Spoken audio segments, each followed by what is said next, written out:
అధ్యాయంలో నుంచి ఒక మాటను మనం చదువుకుందాం.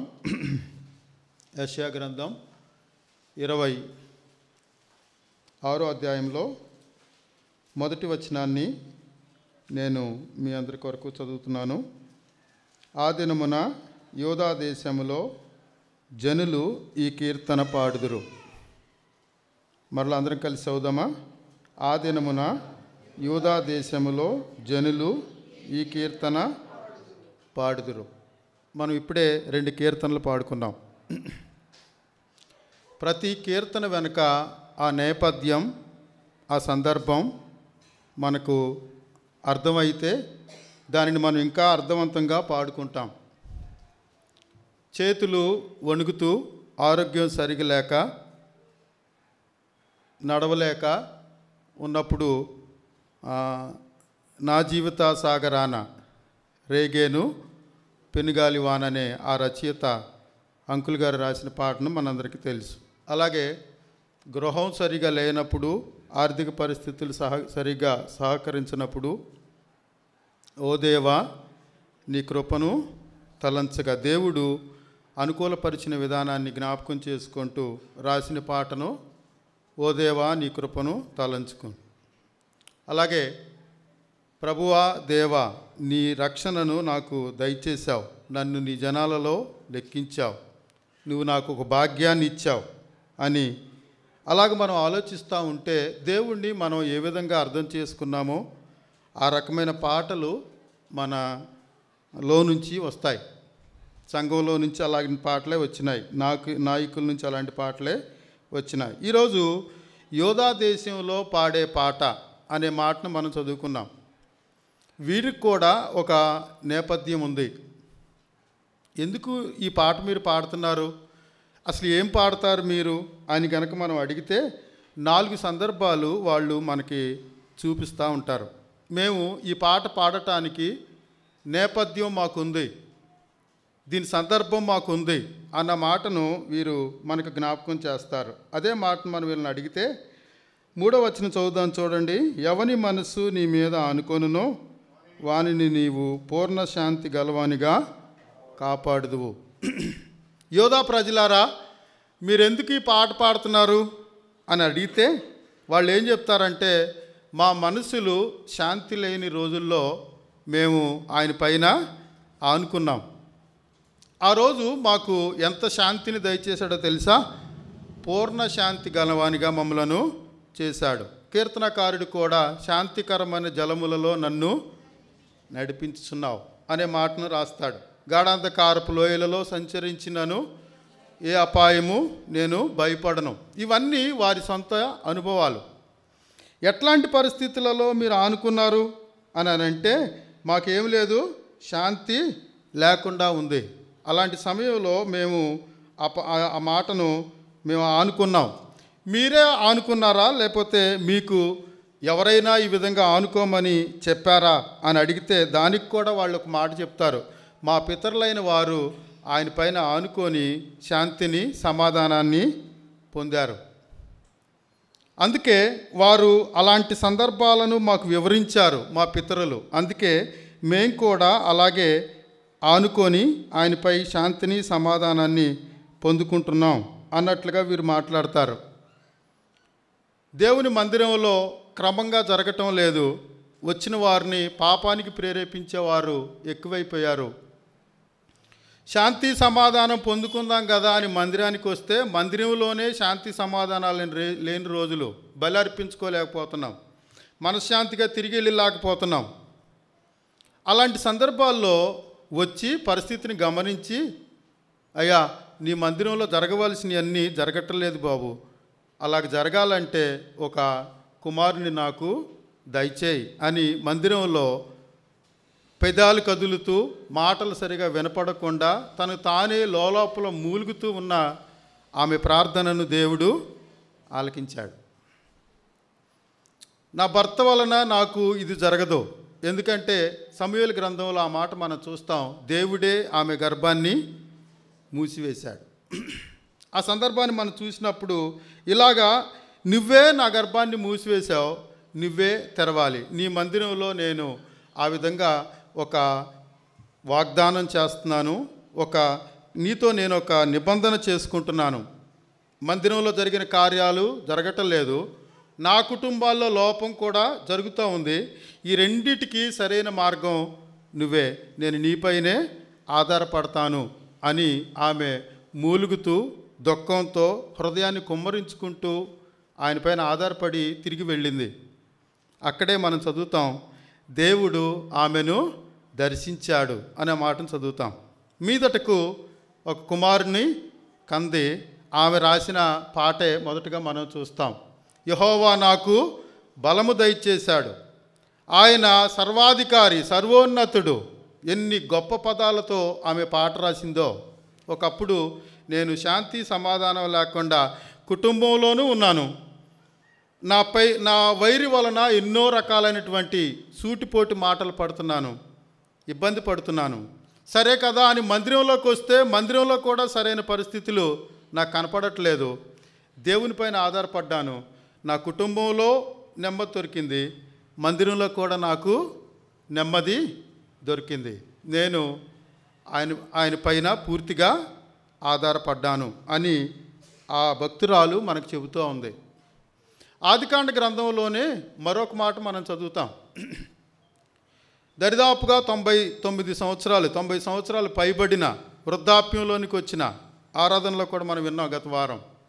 మృతతుల్యమైన శరీరంలో నుంచి నాకు సుఖం కలుగుతుందా, దేవునికి అసాధ్యమైనది ఏదైనా ఉందా అని అప్పుడు ఆమె అన్నప్పుడు చాటున నవ్వుకుంటే ఆ నవ్వును కూడా చూసి అలాగా నీకు మీదటికి దేవుడు నిన్ను దర్శిస్తాడు అనే మాటను అక్కడ కూడా మనం చదువుతున్నప్పుడు అక్కడ కూడా ఆమె కుమారుని కని ఒక మంచి పాట రాసింది. ఆమె కూడా దేవుడు నాకు నవ్వు కలిగించాడు. మొదటిలో నాకంత సణుగు ఉంది, కానీ దేవుడు నాకు స్తుతినిచ్చాడు. నా సణుగులో నేను ఆయన పైన ఆధారపడ్డాను, నాకు స్తుతినిచ్చాడు. నా నోటి నిండా నవ్వునిచ్చాడు, నా ఒంటి నిండా బలాన్ని ఇచ్చాడు. గర్భం దాల్చేయాల్సిన వయసు కాదు నాది, కానీ ఆ రకంగా నన్ను గర్భం దాల్చే శక్తినిచ్చాడు. స్తన్యంలో నుంచి పాలొచ్చే వయసు కాదు నాది, కానీ నాకు అలాంటి శక్తిని బలాన్ని ఇచ్చాడు. ప్రజలందరూ నన్ను చూసి నవ్వుకుంటారు అని ఆ పాటలో అర్థాన్ని మనం చదువుతాం. మెట్టుకు దేవుని పైన ఆధారపడి పూర్తిగా ఎవరున్నా ఆ కుటుంబంలో స్తుతులు పాటలే వస్తాయి.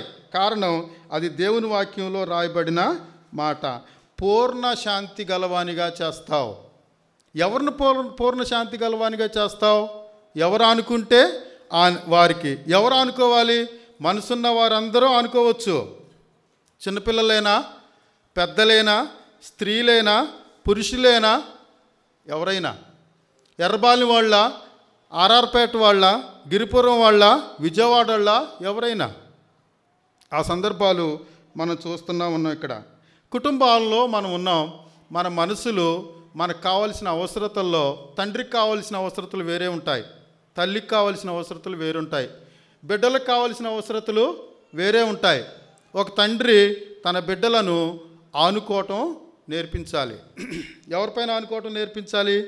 దేవుని పైన ఆనుకోవటం బాబు, నువ్వు అడిగింది నాకు చాలా కష్టం, నా ఆర్థిక పరిస్థితికి నేను అది నీకు ఇవ్వలేను, కానీ ఒకటి మాత్రం చెప్పగలను, నువ్వు ఆయన పైన ఆనుకుంటే ఒకవేళ అది నీకు దేవుడు దానిని దయచేస్తాడు అని ఆయన వైపు. పిల్లలు సహజంగా తల్లిదండ్రుల వైపు చూస్తారు, తల్లిదండ్రులు దేవుని వైపు చూపించాలి. నువ్వు నా వైపు కాదు చూడాల్సింది, దేవుని వైపు చూడు, ఆయన ఆనుకో. గ్రంథంలో ఎన్నో అసాధ్యాలను ఆయన సుసాధ్యం చేసినట్లు మనం చూస్తూ ఉన్నాం. కాబట్టి ఈ రెండు సందర్భాలను బట్టి నేను మీకు మనం జ్ఞాపకం చేసుకునేది ఏంటంటే, కుటుంబాల్లో అవసరతలు లేని వాళ్ళు ఎవరైనా ఉన్నారా?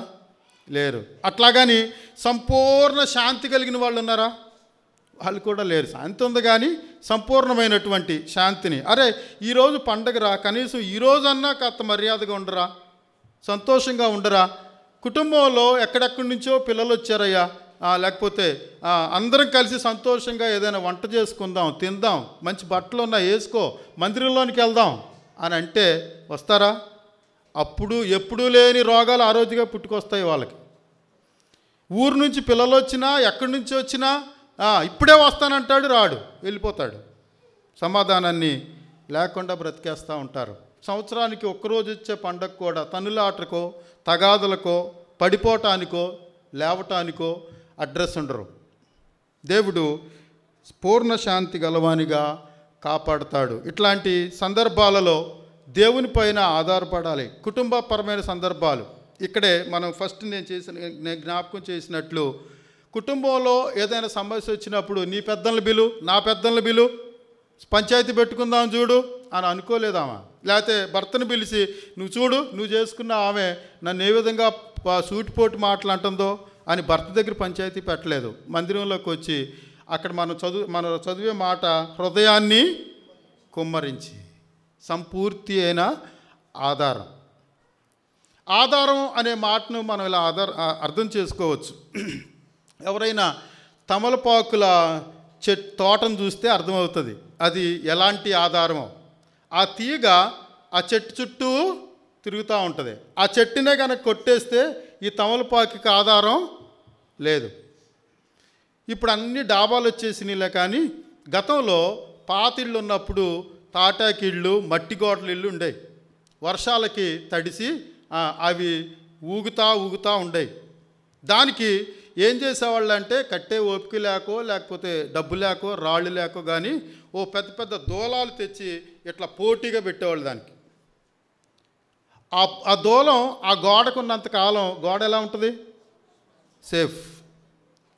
ఇప్పుడు గోడ కోసం కర్ర ఉందా, కర్ర కోసం గోడ ఉందా?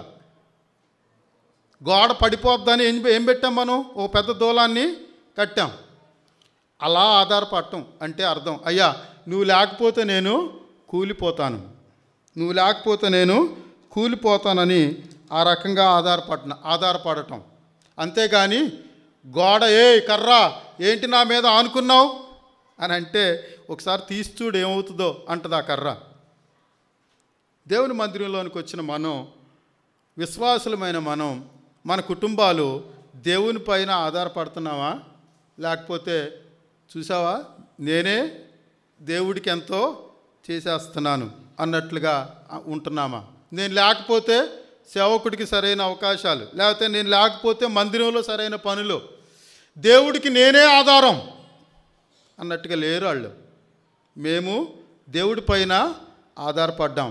ఈ దేవుడు మాకు లేకపోతే అదిగో ఆ కూలిపోయే గోడ ఎలాంటిదో నేను అలాంటి దాన్ని. దేవుడే నాకు ఆధారం లేకపోతే అదిగో ఆ తమలపాకు చెట్టు చుట్టుకుందే అది ఎలా కూలిపోతుందో నేను అలాంటి వాడిని. నా జీవితం దేవుని పైన అలా పెనవేసుకుంటూ ఉండాలి. అలా ఆనుకోవటం అంటే అది అర్థం. ఎలా చెప్పగలవు నువ్వు అని అంటారా? చూడండి 4వ వచనంలో ఉంది, యెహోవాయే. ఏంటి 2 సార్లు? ఒకసారి చాలదా? యెహోవాయే అంటే అర్థం ఏంటి? ఇంకెవరు? నేను ఆధారపడేవాళ్ళు ఆయనే, నాకు ఇంకెవరు లేరు. అలా ఆధారపడటం, ఆదివారం ఆధారపడటం, బుధవారం ఆధారపడటం, శనివారం ఆధారపడటం, మిగతా రోజుల్లో బయలుదేరదాం అనుకున్నానన్నా, కానీ మా ఎవరో ఫోన్ వచ్చింది, వెంటనే రమ్మన్నారు, వెళ్ళిపోయాను. ఆధారపడినట్టేనా? యెహోవా అవును, ఫోన్ వచ్చింది, నేను ఇప్పుడు బైబిల్ స్టడీకి బయలుదేరుతున్నాను, అది అయినాక నేను కలుస్తాను, అది అయినాక నేను వస్తాను, అప్పటికి అంతా అయిపోతుందిగా, పోనీ యెహోవాయే నాకు ఆధారం. నేను లేకపోతే యెహోవా లేడు కాదు, యెహోవా లేకపోతే నేను లేను, అది నా ఆధారం. అలాంటి ఆధారమే ఒకవేళ మనదైతే మనకి కావలసినవన్నీ దేవుడు తన సమయమందున తీరుస్తాడు. ఆయన పైన ఆధారపడని వారు అవివేకమైన ఒక నిర్ణయాలు తీసుకుంటారు. ఎందుకంటే ఆధారపడితే దేవుడు జ్ఞానం ఇస్తాడు, తెలివినిస్తాడు, సందర్భానుసారమైనటువంటి నిర్ణయాన్ని తీసుకోగలుగుతాం. అలా కాకపోతే ఆధారపడని విశ్వాసి ఏమవుతాడంటే అవివేకమైన ఒక నిర్ణయాన్ని తీసుకుంటాడు. ఆ అవివేకమైన నిర్ణయం విచ్చలవిడితనానికి దారితీస్తుంది వ్యక్తిగతమైన విశ్వాసి. అవివేకమైన నిర్ణయం కుటుంబంలో తీసుకుంటే కుటుంబం కూలిపోతూ ఉంటుంది. సందర్భాలు నేను మీకు జ్ఞాపకం చేస్తూ ఉంటగానే కొన్ని ఆలోచనలు, అందరికీ వాక్యం ఎరిగిన వాళ్ళే కాబట్టి కొన్ని కుటుంబాలు మన మనసులోకి రావాలి. తప్పుడు నిర్ణయం తీసుకున్న కుటుంబం సమృద్ధి కలిగి రొట్టెల ఇల్లు అయిన బెత్లెహేమును వదిలేసి ఇంకా సమృద్ధి కావాలని వెళ్ళి ఏం సంపాదించిందంటారు? ఏమి నిర్ణయం అది? ఆధారపడిన నిర్ణయమేనా? 3 శవాలు. దేవుని మందిరం పైన ఆధారపడాల్సింది సొంత నిర్ణయం పైన ఆధారపడి, అదిగో అక్కడ ఆహారం దొరుకుతుందంట అని వెళ్ళి తప్పుడు నిర్ణయానికి, అవివేకమైన నిర్ణయానికి ఒక్కతే కాదు, బిడ్డలతో సహా వెళ్ళిపోయి అక్కడే సెటిల్ అయిపోయి అక్కడే పెళ్ళిళ్ళు అయిపోయి సర్వస్వం కోల్పోయింది. మధురమైన జీవితాన్ని మారాలాగా చేసేసుకుంది. మధురమైన జీవితం కానీ వెళ్ళిపోయి ఏమైపోయింది? మారా అయిపోయింది. కారణం ఏంటి? ఒక్క నిర్ణయం. an idea can change your life అంటారు కదా. ఒక్క నిర్ణయం కుటుంబం మొత్తాన్ని సర్వనాశనం చేసింది. అలాగైతే అదే ఇంటిలో ఉన్న రూతు ఏం చేసింది మరి? ఒక్క నిర్ణయం, ఒక మోడు పైన ఆధారపడింది. ఆమె అందా మాట, నేను కాదు ఆ మాట అనేది. నేను ఏమీ లేని దానను, మోటి దాన్ని అయిపోయాను, మోడు లాంటి దాని జీవితం. నా పైన ఆధారపడితే నీకేం వస్తుంది అనగానే ఆమెకు నిజమే కదా అని వెళ్ళిపోయింది. కానీ ఆమె ఏమందో తెలుసా? నువ్వు మోడు అయితే ఏవేమో కానీ నీపైనే నేను ఆధారపడతాను, నీ మాట పైనే నేను ఆధారపడతాను అని. నీ దేవుడే నా దేవుడు, నీ జనమే. నువ్వు మోడువి, చచ్చిపోతావు, నువ్వు చచ్చిపోయిన చోట నేను కూడా. కానీ దేవుడు ఆ మోడులో నుంచి ఒక చిగురును పుట్టించాడు. ఆధారపడటం అంటే అది. ఇంత అసలు వాస్తవానికి ఎక్కువైన విశ్వాసం రూతులో ఉండాలా, నయోమీలో ఉండాలా? నయోమీలో ఉండాలి. పుట్టింది దేవుని ప్రజల మధ్య, పెరిగింది దేవుని ప్రజల మధ్య. కానీ ఒక్క నిర్ణయం కుటుంబం మొత్తాన్ని సర్వనాశనం చేస్తే ఆ విశ్వాసాన్ని చూసి నీ దేవుడే నా దేవుడు. అట్లాంటిది అసలు ఆమె ఆ ప్రజల మధ్య పెరిగితే ఇంకెంత విశ్వాసం ఉండేదో. ఆధారపడటం అంటే అది. ఒక దేశాన్ని ఆధారపడని దేశం, వ్యక్తిగతమైన వాళ్ళు ఆయన పైన ఆధారపడకపోతే అవివేకమైన తెలివి తీసుకొని ఏమనుకున్నాం? విచ్చలవిడితనానికి విశ్వాసిగా మారితే కుటుంబంలో అవివేకమైన తెలివి ఆ కుటుంబాన్ని సర్వస్వం కూల్చేస్తే, ఒక దేశాన్ని మనం ఆలోచించుకుంటే ఆ దేశంలో రాజుల గ్రంథంలో మనం చాలా చూస్తాం. ఒక్క అనాలోచనగా చేసిన పని దేశం మొత్తానికి కీడు. ప్రజల సంఖ్యను లెక్కించకూడదు, తెలుసా సంగతే. కానీ అసలు ఎంతమంది ఉన్నారో లెక్కిద్దాం అని ఒక ఆజ్ఞ జారీ చేస్తే అప్పటికి సేనాధిపతి వచ్చి, బాబు లెక్కించకూడదయ్యా అలాగంటే, చేయి నేను చెప్పానుగా. ఒక్క ఆలోచనే ఏమైంది? దేశం మొత్తం కరువు ప్రారంభమైంది. దిక్కులేని వాళ్ళుగా, నీ పాదాలే దిక్కు, నువ్వే నన్ను ఆపాలి అని మరలా ఆయన పాదాల మీద పడేటట్లుగా నిర్ణయం చేస్తే అప్పుడు ఏమైంది? మరలా తప్పిపోయింది. దేవుని పైన ఆధారపడిపోయిన కుటుంబం కూలిపోతూ ఉంది. దేవుని పైన ఆధారపడని దేశం దిక్కుమాలిన దేశంగా మారిపోయింది. నువ్వే దిక్కు అనే అంత అనిపించేటట్టుగా మరి ఒక్కొక్క ఉదాహరణలే మనం చూస్తూ ఉన్నాం. కాబట్టి మనం ఎలాగునా ఆయన పైన ఆధారపడుతున్నాం. ఇందాక నేను చెప్పిన ఉదాహరణలో నేను దేవుడి పైన సంపూర్తి అయిన ఆధారాన్ని పొందుతున్నాను, ఆధారపడుతున్నాను మాత్రమే. కానీ నా చదువో, నా తెలివో, నా ఉద్యోగమో, నా డబ్బులో దేవునికి ఏదో ఆధారంగా ఇస్తున్నానని అనుకుంటే పిచ్చితనం అవుతుంది. ఇంకా ఎక్కువ మాటలు మనం చూడం. కానీ రెండో మాటను మనం చూడండి. ఎలాగన వారు పాడుకున్న పాటలో పూర్ణ శాంతి గలవానిగా మమ్మలను కాపాడుతావు. ఏ కుటుంబం అయితే, ఏ మనసు అయితే ఆయన పైన ఆధారపడుతుందో దానికి వచ్చే బహుమతి ఏంటంటే సంపూర్ణ శాంతి. దానిలో 99, 89 కాదు, 100కి 100% శాంతి గలవానిగా ఆయనే కాపాడుతాడు. ఆధారపడటం మన వంతు అయితే కాపాడటం ఆయన వంతు అవుతుంది. రెండో మాటను మనం చూడండి. యెహోవాయే నిత్యాశ్రయ దుర్గం అన్న మాటను 4వ వచనంలో చదువుతున్నాం. అక్కడ మనం చూస్తే 6వ వచనంలో కాళ్ళు, బేదల కాళ్ళు, దీనుల కాళ్ళు దాన్ని త్రొక్కుచున్నవి. 5వ వచనంలో చూస్తాం, ఆయన ఉన్నత స్థల నివాసులను ఎత్తైన దుర్గమును దిగగొట్టువాడు. ఉన్నతమైన స్థలాలు, విజయవాడలో ఉన్నతమైన స్థలాలు, రియల్ ఎస్టేట్ గురించి మనం ఆలోచిస్తే బందర్ రోడ్లో మంచి సెంటర్లో ఒక ఇల్లు అనుకోవచ్చు. అట్లాగా ఎక్కడైతే ఉన్నతమైన స్థలాలు ఉన్నాయో ఆ ఉన్నతమైన స్థలాలన్నీ దేవుడు ఏం చేస్తున్నాడంటే దిగ్గొట్టేస్తున్నాడంట. దిగ్గొట్టేసి మరి ఆయన ఏం చేస్తున్నాడు చూడండి. 6వ వచనంలో కాళ్ళు, బేదల కాళ్ళు, దీనుల కాళ్ళు దాన్ని త్రొక్కుచున్నవి. ఎవరిళ్ళు బేదలు? మనమే, వాళ్ళే, ఆ ప్రజలే. ఆ దేశంలోనికి మేము అడుగుపెట్టగలమా? ఉన్నత దేహులు కదా వాళ్ళు, వాళ్ళ ఎదుట మేము మిడతల్లాగా ఉన్నాం. అది వాళ్ళు ఇచ్చిన రిపోర్టు. కానీ దేవుడు ఏం చేశాడు, వీళ్ళ కాళ్ళను, ఆ ఉన్నతమైన స్థలాలు వాళ్ళ కాళ్ళ కింద తొక్కి పెట్టేశాడు. వాళ్ళ ద్రాక్ష గలలు చూసారా, వాళ్ళ పండ్లు చూసారా, వాళ్ళు అనానీకుల ఏం పేరు అది, అనాకీయుల వలె ఉన్నారు. దేహులు, ఉన్నత దేహులు అని సాక్ష్యం ఇస్తే వీరు దేవుడు ఏం చేశాడంటే ఆ ప్లేస్కి మేము వెళ్ళలేమంటే దేవుని పైన ఆధారపడ్డారు వాళ్ళు. అప్పుడు ఏం చేశాడు, ఆ స్థలాలను, ఆ ఉన్నతమైన స్థలాలను వారి కాళ్ళ కిందకి తెచ్చిపెట్టాడు. ఊరికినే తెచ్చిపెట్టేశాడా మీ కాళ్ళ కింద అని అడిగితే లేదు, మేము ఆయనను ఆధారంగా చేసుకొని ఏం చేసామో తెలుసా? చూడండి వాళ్ళు ఏం చేశారో. 9వ వచనం 2వ మాటను నేను చదువుతున్నాను. నాలోనున్న ఆత్మ ఆసక్తితో నిన్ను ఆశ్రయించుచున్నది. ఫస్ట్ ఆధారపడ్డారు, పూర్ణ శాంతిగా కలిగించాడు. 2వ మాట ఏం చదువుకున్నాం మనం? ఆసక్తితో నిన్ను ఆశ్రయించాం. ఆ దేవుని సన్నిధిలోనికి వచ్చాం. నిజమే, ఎంత ఆసక్తి మేరకు వచ్చావు చూడండి. అక్కడ ఏముందో, నాలో ఉన్న ఆత్మ ఆసక్తి, మందిరం విషయమైన ఆసక్తి నన్ను భక్షించుచున్నది.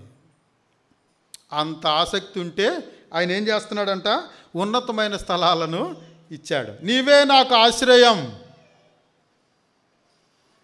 నా ఆశ నీవే. ఇక ఇంతకన్నా మనం దాన్ని ఏమనుకోవాలో చూడండి. ఆ స్థలానికి మేము వెళ్ళలేం, వాళ్ళు ఉన్నత దేహులు. అయితే మా ఆధారం నీవు, మా ఆశ నీవే. You are our hope. వాళ్ళు అన్నమాట అది. అంతగా ఆశపడ్డారు కాబట్టే దేవుడు వారి కాళ్ళను ఉన్నతమైన స్థలాలకు ఎత్తాడు. ఏ రంగమైనా తీసుకోండి, వైద్య రంగమా, విద్యారంగమా, లేకపోతే సైంటిఫిక్ ఈ విజ్ఞాన శాస్త్రమా, ఏ రంగమైనా తీసుకో. ఏ నోబెల్ ప్రైజెస్ వరల్డ్లో వచ్చిన వాళ్ళు ఎవరు? ఆయన పైన ఆధారపడిన వాళ్ళు. మా ఆశ నువ్వు. ఆశ అనగానే మనకు ఒక మాట నెగిటివ్ యాంగిల్ నుంచి చెప్తాను, అర్థం చేసుకుందాం. ఆశ అనగానే నా గుండెల్లో ఒక ఆశ కలిగితే అది తీరేంత వరకు ఎలా ఉంటాను నేను? రెస్ట్లెస్, అసలు నిద్ర పట్టదు. ఆ ఆశ ఎట్లయినా తీరాలి. దావీదు కుమారుల్లో ఒకటి కలిగింది ఆ ఆశ. చూసి ఎట్లయినా సరే అది తీరేంత వరకు, అక్కడ రాసిన మాట ఏంటో తెలుసా? ముఖము వికారంగా అయిపోతుంది, సంతోషంగా ఉండలేకపోతున్నాడు. రాజు కుటుంబంలో రాజు తినే ఆహారం తింటూ కూడా ఆశ నెరవేరపోవటం వలన రోగం వచ్చినలాగా అయిపోయాడు. కారణం ఏంటి?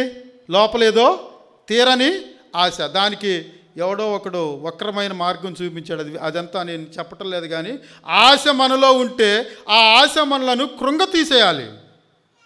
అది ఇక్కడ అనుకున్న మాట. ఒక పాపానికే అంత ఆశ ఉంటే పరిశుద్ధత కొరకైనా ఎంత ఆశ మనకు ఉండాలి? ఈ 24వ సంవత్సరంలో మన కాళ్ళు దేవుడు ఉన్నతమైన స్థానాలకు పెట్టాలంటే నా ఆశ నీవే, నా ఆధారం నీవే. ఎంత ఆశ అంటే పాపానికి ఆడు ఎంత ఆశపడ్డాడో పరిశుద్ధతకు నాకు అంత ఆశ ఉండాలి. నీతికి, అవినీతికి ఎంత ఆశపడ్డాడో నీతికి నాకు అంత ఆశ ఉండాలి. అది నేను చేసేంతవరకు నా గుండె నాలో విశ్రమించుకోకుండా ఉండాలి. నాకు నిద్ర పట్టకూడదు, నా కంటిలో నిద్ర రాకూడదు. మందిరం గురించి ఒక పల్లెటూరులో వాళ్ళ ఊరిలో మందిరం లేకపోతే ఆ మందిరం కట్టేంత వరకు కొత్తగా పెళ్ళైన యవనస్తుడాడు ఆ మందిరంలో ఆ ప్రారంభం అయ్యి సంపూర్తి అయ్యి ప్రతిష్ట అయ్యేంత వరకు మంచం మీద పడుకోను చాప మీదే పడుకుంటానని ఒక తీర్మానం తీసుకొని దేవుడితో రోజు పెనుగులాడాడంట కొత్తగా పెళ్ళైన యవనస్తుడు. అని ఆశ ఏంటి? ఒక మందిరం నా ఊరిలో కట్టబడాలి. అరే కొత్తగా పెళ్ళయింది, భార్యతో చక్కగా ఆనందించుకోక నీకు ఇదేం పోయే కాలం రా అని అంటే కాదు, మా ఊరిలో ఒక్క మందిరం కూడా లేదు, నేను రక్షింపబడ్డాను, నా గ్రామంలో మందిరం ఏర్పాటు పడాలని తను త్యాగపూరితమైన నిర్ణయం తీసుకొని ప్రారంభం నుంచి శంకుస్థాపన చేసిన దగ్గర నుంచి అది ప్రతిష్ట అయ్యేంత వరకు మందిరం అంటే ఆశ అలా ఉంది. కాబట్టి మన ఆశ అలా ఉంది అన్న దాన్ని బట్టి ఒకవేళ ఈ సంవత్సరంలో మన ఆశ దేవుని పైన పెట్టుకుంటే దాని వెనుకున్నటువంటి ఆశీర్వాదాలను వీరికి ఏ విధంగా అయితే ఇచ్చాడో అదే రకమైన ఆశీర్వాదాలు మనకు కూడా ఇస్తాడు. మరొక మాటను మనం చదువుదాం చూడండి. 26వ అధ్యాయంలో నుంచే కొన్ని మాటలను మీకు జ్ఞాపకం చేస్తూ ఉన్నాను. 12వ వచనాన్ని చదువుతాం చూడండి. యెహోవా నీవు మాకు సమాధానము స్థిరపరచుదువు, నిజముగా నీవు మా పక్షం నుండి మా పనులన్నిటినీ చెప్పండి, మా పనులన్నిటినీ ఎవరుండి? యెహోవా మా పక్షాన ఉన్నాడు. యెహోవా మా పక్షాన ఉంటే మా పనులన్నీ ఏమవుతాయి? సఫలమవుతాయి. మాకు సమాధానము ఏమైద్ది? స్థిరపరచబడిద్ది. ఏంటి సమాధానం స్థిరపరచబడటం అంటే? ఒకరోజు ఉండి లేకపోవటమా? లేకపోతే ఎల్లకాలం సమాధానంగా ఉండటమా? కదా, అవును. అయితే 3 రకాలైనటువంటి సమాధానాలను మనం చూస్తాం. నాకు సమాధానం. దావీదు అలాగే ప్రార్థన చేస్తాడు, నాకు సమాధానం లేదు, నాకు భయం కలిగిస్తూ ఉంది నా పాపాలన్నీ, సమాధానం లేదు. దేవునితో నాకు సమాధానం లేదు. అలాగే కుటుంబంలో నాకు, నా పిల్లలకు, కుటుంబంలో నాకు, నా కుటుంబ సభ్యులకు సమాధానం లేదు. 3 రకాలైన సమాధానాలు. దేవునితో నాకు సమాధానం లేకపోతే ఆత్మ ఘోషిస్తూ ఉంటుంది. కుటుంబంలో సమాధానం లేకపోతే శరీరం కృషించిపోతూ ఉంటుంది కదా. అట్లాగే నాకు సమాధానం లేకపోతే నా మనసు వేదన పడుతూ ఉంటుంది. మానసికంగాను ఆత్మీయంగాను శరీరంగాను సమాధానం ఏమవ్వాలి? స్థిరపరచబడాలి. మీకు ఎందుకు వచ్చింది అంత సమాధానం?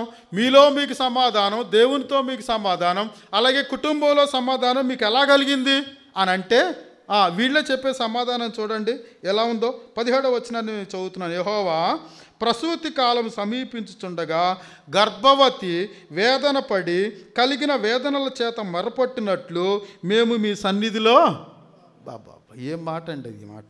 ఒకసారి అర్థం చేసుకున్నారా ఈ మాటని? మేము నీ సన్నిధిలో చెప్పండి ఉన్నాం. ఎలా ఉన్నాం? పై మాట చదవండి.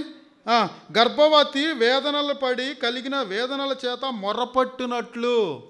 ఇప్పుడు అన్నీ హాస్పిటల్ వచ్చేసినీలే కానీ మా గర్భం స్టార్ట్ అయిన దగ్గర నుంచి చెకప్లు అంటున్నాం, ఇంజక్షన్లు అంటున్నాం, సూదులు అంటున్నాం, ఇవన్నీ బాగానే జరుగుతా, ప్యాకేజ్ అంతా అయిపోతుంది.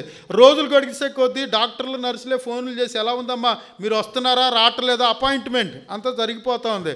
ఆ రోజులు కాదు ఈ రోజులు. ఏమవుతుందో తెలీదు. స్కానింగులు లేవు, ఇంజక్షన్లు లేవు, మందులు లేవు, అడ్డం తిరిగిపోయిన పరిస్థితులు. అంత ఎమర్జెన్సీ వచ్చిన వాళ్ళు ఏం చేస్తారు? వెంటనే డాక్టర్ దగ్గరికి వెళ్తారా లేదా?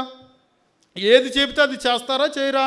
డబ్బులు పెట్టండి, మీ కుటుంబ సభ్యులందరూ సంతకం పెట్టండి, ఇదిగో ఇది చేయాలి, ఇది చేయకూడదు. అవునా? అంతేనా నేను చెప్పేది? అలా మందిరంలో మేము నివసించాం. సేవకుడు మాకేది చెబితే అలా చేశాం మేము.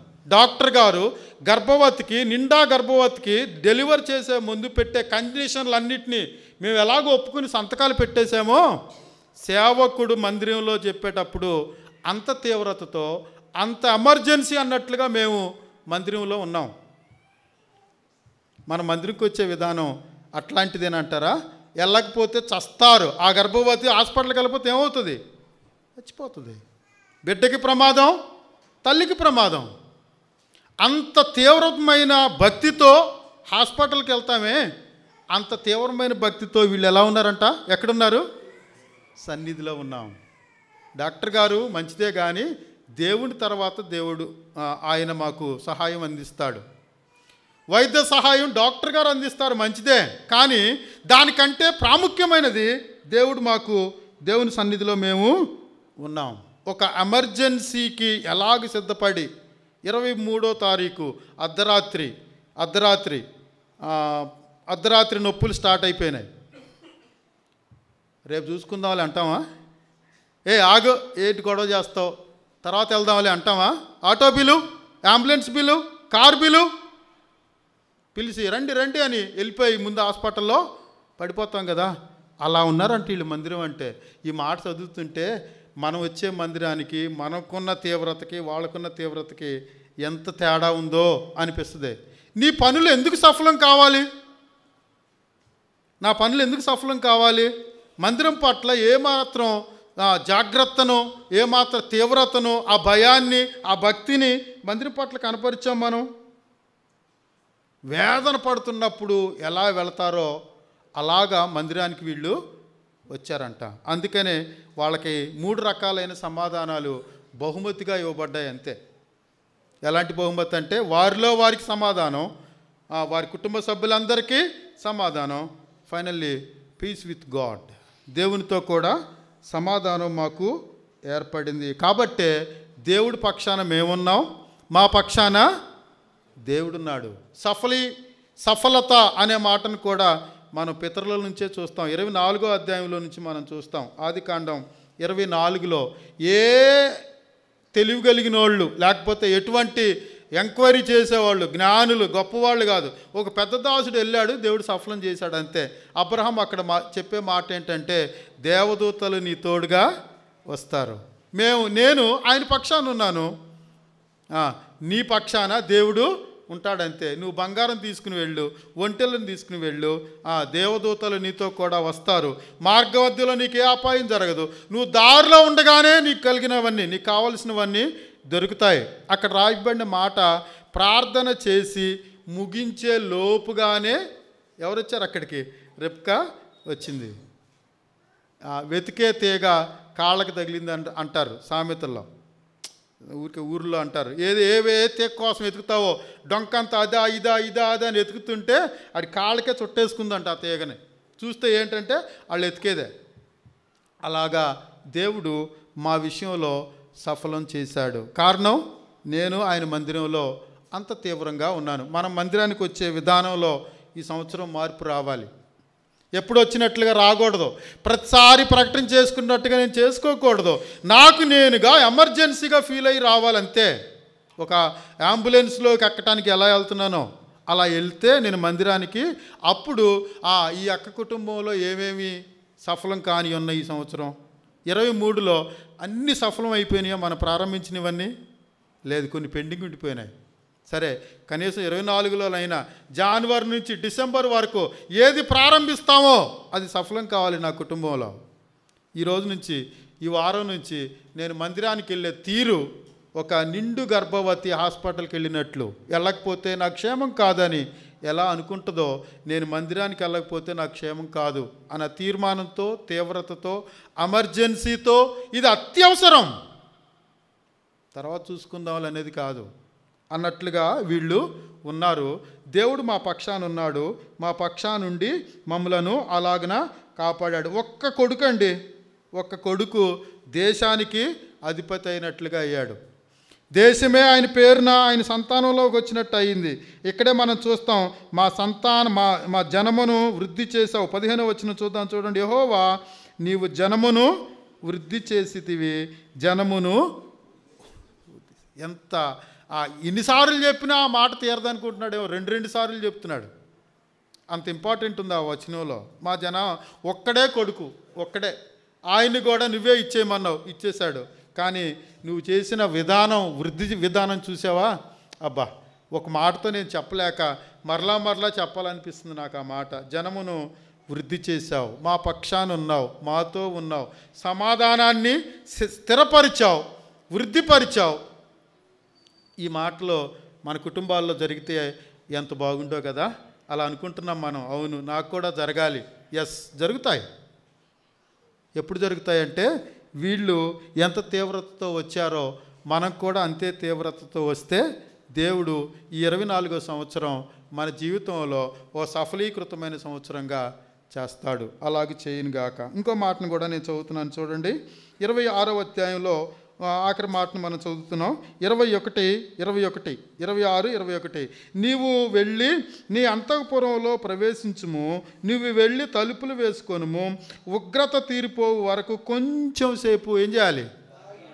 దాక్కో. మేము దాక్కున్నాం అలాగా. మా పైన శత్రువులు వచ్చారు, మా పైన ఉగ్రత వచ్చింది, మా పైన దేవుని ఉగ్రత కూడా వచ్చింది కొంతకాలం. దానికి మేమే అవిధేయులం. కానీ మేమేం చేసామో తెలుసా? దాక్కున్నాం. దాక్కుంటే దేవుడు మమ్మల్ని ఏం చేశాడంటే అంతఃపురంలోనికి ప్రవేశపెడతాడు. మనకి అంతఃపురం ఉందా? పరలోకం మనకి అంతఃపురం. నా హృదయం ఎంతో సంతోషించనిగా పాటలో మనం చూస్తాం.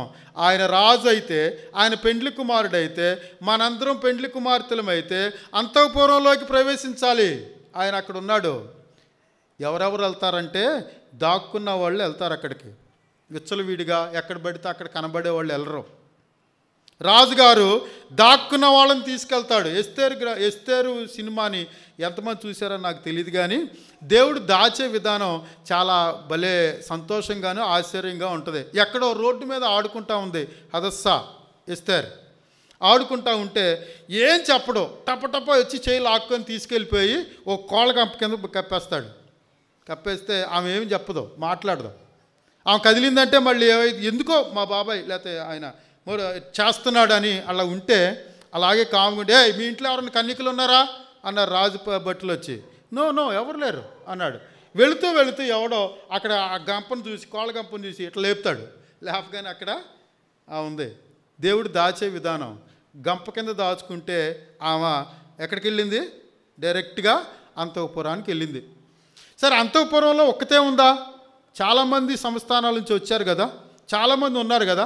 మరి అందరికీ సమానమైనటువంటి ఆ సుగంధ ద్రవ్యాలు ఇచ్చారు కదా. పరీక్షింపబడిన కాలంలో దేవుని రాజుగారి దయ ఎవరిపైన కనపడింది? అంతే. కావళగంప ఎక్కడ, సింహాసనం ఎక్కడ? దేవుడు దాచే విధానం వేరుగా ఉంటుంది. దాక్కోమన్నప్పుడు దాక్కున్నాం, కదిలి వెళ్ళు అన్నప్పుడు వెళ్ళాం, మాట్లాడు అన్నప్పుడు మాట్లాడాం. ఇదంతా దేవుడు చేసే నడిపింపు. దాక్కోమన్నప్పుడు దాక్కోవటమే, వేరే మాటలు లేవు. కదిలించటాలు, ఏదేదో చేయటాలు, అలజడి చేయటాలు లేవు. దాక్కో అంతే. అంతఃపురంలో రాజున్నాడు. ఆ రాజు పరిశుద్ధతను కోరుకునే రాజు. నీ అలంకారాలు పరిశుద్ధంగా, నా అలంకారాలు పరిశుద్ధంగా ఉంటే ఆ రాజు దృష్టిలో పడతాం. ఎస్తేరు గ్రంథంలో మనం చూస్తాం. అన్నీ ఇస్తే మాకు ఇవి చాలవని కొన్ని ఎక్స్ట్రా అడిగారు మిగతా కన్యకలు. ఎక్స్ట్రా అడిగారు. ఈ క్రీమ్ మాకు ఇంకా చాలదయా, ఇంకొంచెం ఇవ్వు. కానీ ఎస్తేరు విషయంలో రాసిన మాట ఏంటంటే ఇచ్చినవి తప్ప మరేమీ తీసుకోలేదు. కారణం ఏంటంటే దేవుని కృప నాకుంటే రాజుగారి కృప ఆటోమేటిక్గానే వచ్చేస్తాయి. మనుషుల దయను నేను పొందుకోను, నాకు దేవుని దయ కావాలి. దేవుడు దాచే విధానం. సింహాసనం పైన కూర్చోబెట్టిన యోసేపుని అంతకంటే ముందు ఒక గుంటలో పడేశాడు. అవకాశం అంతే. అంతకంటే తర్వాత మరలా జైల్లో పడేశాడు. గుంటలో ఇవ్వాల్సిన శిక్షణ గుంటలో, జైల్లో ఇవ్వాల్సిన శిక్షణ జైల్లో ఇచ్చిన తర్వాత ఇవన్నీ పాస్ అయిపోయిన తర్వాత ప్రధానమంత్రి స్టేజ్కి ఆయన తీసుకెళ్ళాడు. కొంతకాలం దాక్కున్నాడు అంతే. ఏ నింద ఏ నేరం చేయని దానియేలు సింహాల బోనులో దాక్కున్నాడు. సింహాలు వచ్చినప్పుడు మరి కాముకున్నాడా?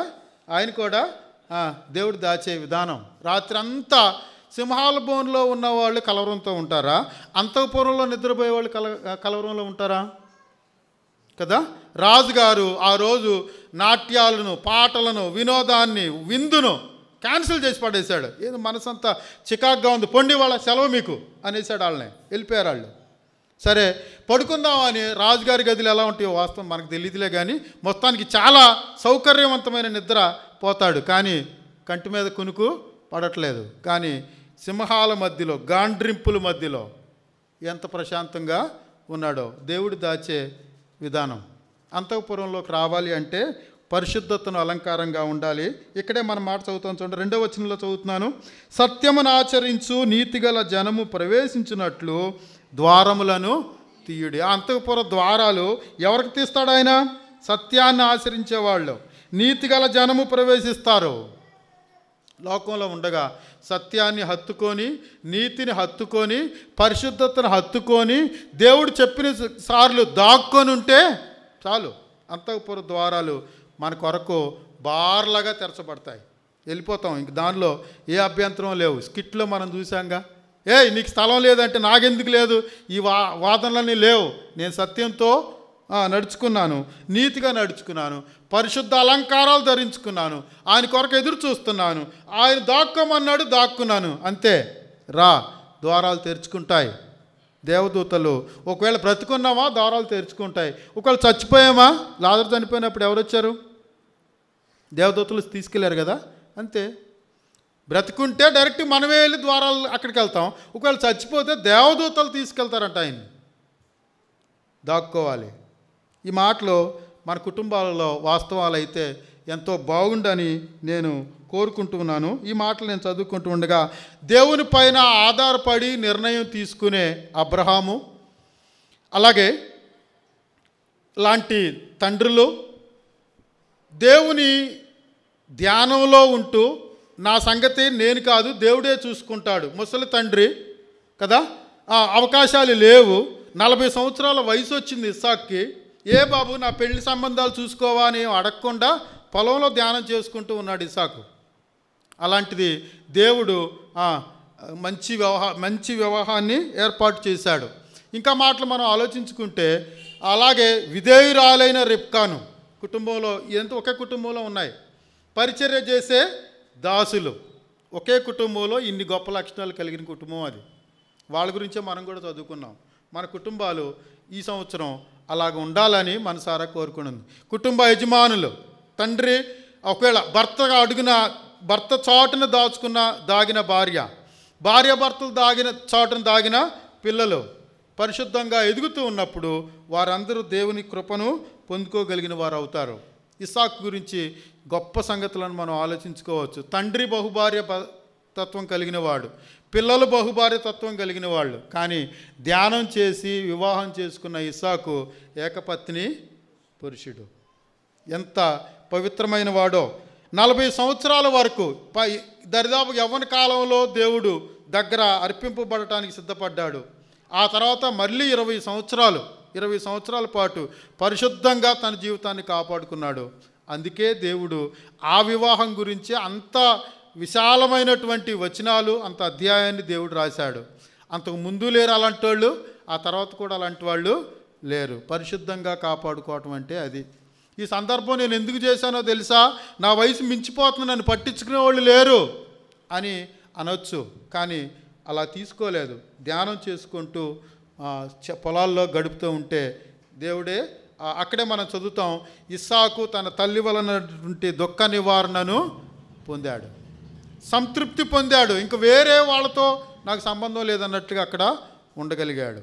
ఇవన్నీ మన కుటుంబంలో జరగాలని, ఈ సంవత్సరం మనకు అలాంటి ఆశీర్వాదకరమైన స్థలంగా ఉండాలని మనం కూడా దేవుడితో తీసుకునే తీర్మానాలు, దేవుడు మనపై చూపించే కృపను అలాగ పొందుకుంటూ ఈ సంవత్సరం అంతా మనం గడపాలని ఈ బైబిల్ స్టడీ ద్వారా మనం తెలుసుకుంటున్నాం. మన కుటుంబాలు కూడా అలాగ ఉండాలని ప్రభు పేరట మనం ఆశిస్తూ ధ్యానపూర్వకంగా ఇవి ఆలోచించుకుంటూ, మీరు ధ్యానం చేస్తే ఇంతకన్నా మంచి వచనాలు మీకు కలుగుతాయి, మంచి తలంపులు మీకు కలుగుతాయి. అలాగన మన కుటుంబాలు ఆశీర్వదింపబడాలని మనసారా ముగిస్తున్నాం.